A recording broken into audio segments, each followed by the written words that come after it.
turned 68 last month. She remembered Aggie's mom, Sally, at 70, as a fragile, defeated old woman.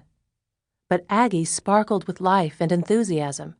She had the most positive attitude of anyone Mia knew. Up until last week, she had, anyway. Or was it the week before?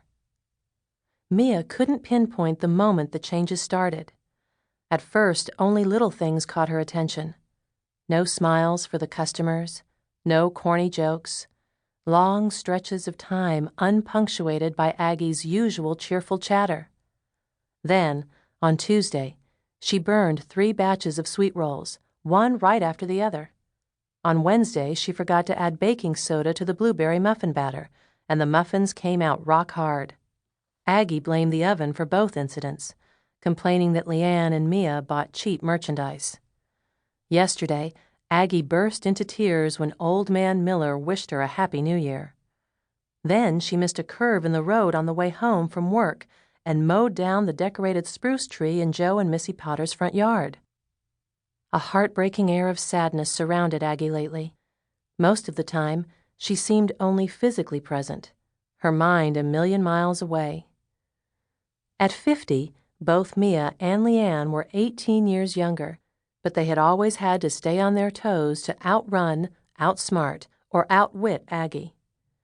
As the only morning person of the 3, Aggie volunteered to open the shop every day when they'd hired her to work part-time. Each morning, she arrived by 4:30 to start the baking. Mia normally dragged herself out of bed and joined her an hour and a half later. They unlocked the door for customers at 7. Then, by 8:30 or 9, Leanne, who was dangerous to talk to before noon, showed up, cranky and grumbling, and Aggie left for home at 10. Drawing crisp, cold air into her lungs, Mia tried to divert her mind to other, happier things. Cold or not, she loved the snow, as long as the wind didn't blow, which was as rare in Muddy Creek as rain in the Sahara. This particular morning settled around her like a sleeping baby's sigh. The air seemed reluctant to disturb the silence. Even the naked trees refused to shiver.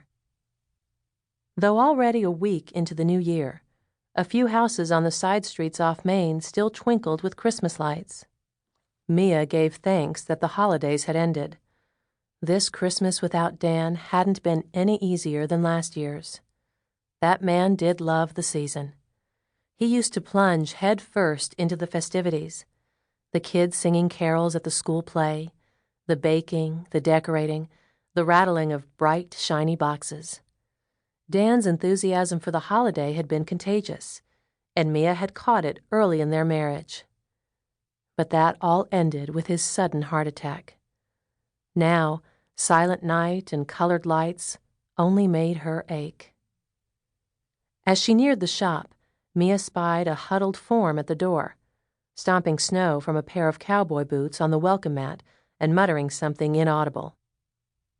"Leanne?" she called out. "You're early."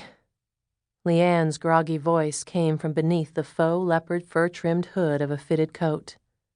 "I'm early. This is what time you usually go to bed, isn't it? Not get up."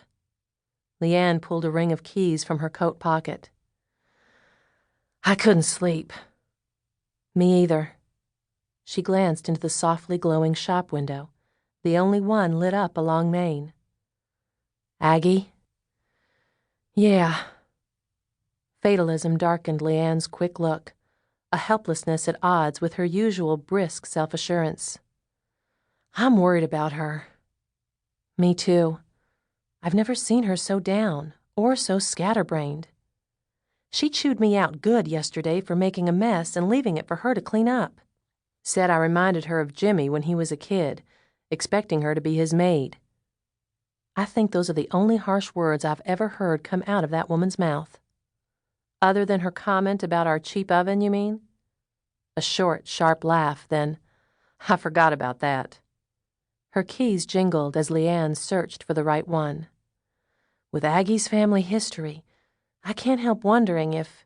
Don't even think it. We're jumping the gun worrying about that. "So, you admit it's crossed your mind, too?" "Sure it has."